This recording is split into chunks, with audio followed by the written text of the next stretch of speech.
ایک بدو آئے، ایک صحابی آئے، یا رسول اللہ میرا باپ میرے مال کو خرچ کر دیتا ہے، مجھ سے پوچھتا نہیں ہے۔ تو آپ نے کہا بلاؤ اسے۔ ان کو جب بلایا گیا تو اس نے پوچھا کیوں بلا رہے ہیں؟ کہ تیرے بیٹے نے شکایت کی ہے۔ تو ان کو اتنا دکھ ہوا، انہوں نے چند اشعار پڑھے دل ہی دل میں، زبان پہ نہیں، دل ہی دل میں، اور مجلس میں آ گئے۔ جب پہنچے دربار رسالت تو جبریل آئے ہوئے، یا رسول اللہ اللہ تعالیٰ کہہ رہے ہیں اس کا مسئلہ بعد میں سنیں، اس سے کہیں وہ شعر سنا جو تو نے بیٹے کے گلے میں کہے ہیں، اور اب تیری زبان سے ادا نہیں ہوئے پر تیرے اللہ نے سنے۔ تو آپ نے اس سے فرمایا اچھا بھائی تیری گل تو میں بعد سنوں گا، تو پہلے میں نے شعر سنا۔ انہوں نے کہا اشہد انک رسول اللہ، میں گواہی دیتا ہوں آپ اللہ کے رسول ہیں۔ یا رسول اللہ میں نے دکھ میں چند اشعار زبان سے نہیں دل ہی دل میں دہرائے تھے، اور آپ کے رب نے عرشوں پہ سنا، واقعی آپ کا رب بھی سچا اور آپ بھی سچے۔ آپ نے کہا کیا کہا تھا؟ غدوت مولودا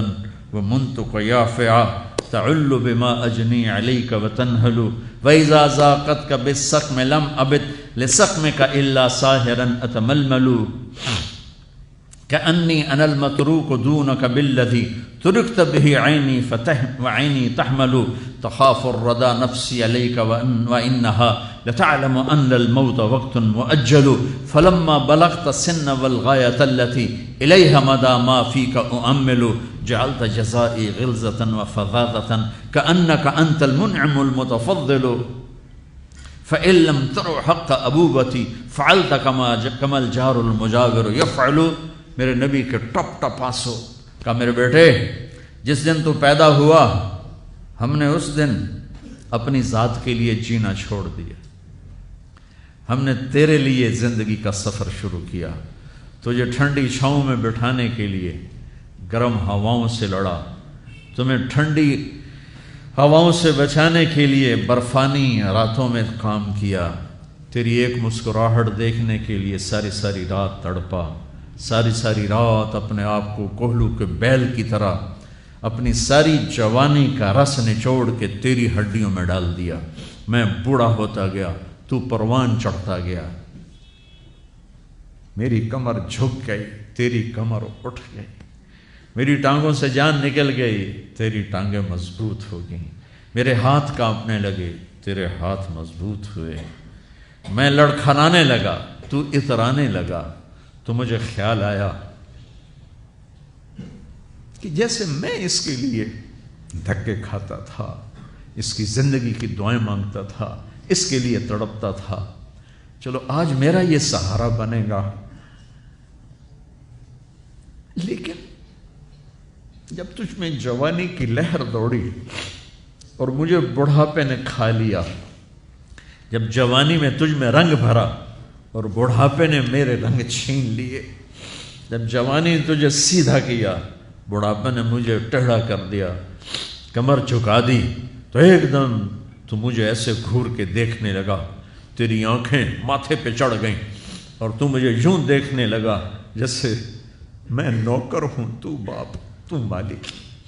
تو میں نے اپنی 30 سالہ زندگی کو جھٹلا دیا کہ ہاں میں باپ نہیں ہوں،